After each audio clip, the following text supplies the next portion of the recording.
baydak basıp, baydak depele protest edip bolmadı. Düşündünüz mü? Hükümetten narazı bolup biler adamlar. Tolka baydak bilen onaka protest görkezmeye hiç kanaka hakkı yok. Hükümet bugün var, erte başka hükümet gelir. Ondan sonra yine başka hükümet gelirdi. Ama baydak yurdu temsil ederdi. Devletimizi temsil ederdi. Türkmen halkını temsil ederdi. Düşündünüz mü? Şunun için bu tema hazır burada hükmen suratta gepleşilmeli. Bizler şu hareketi podržat etmediğimizi bildirmeli. Bizler özümüzün pozisyonumuzu bildirmeli.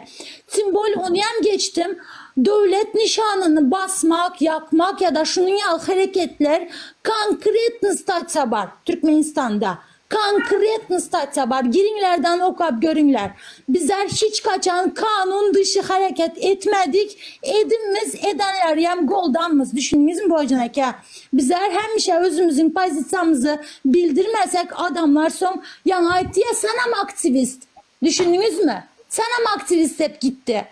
Bu doğru emez bu hocana ki. Union aytma hakkın var. Bizler pozisyonumuzu bildirmeye hakkımız var. Düşündün mü? Hareketler goldamadığımıza aytmalı bizler. Korkman aytmalı.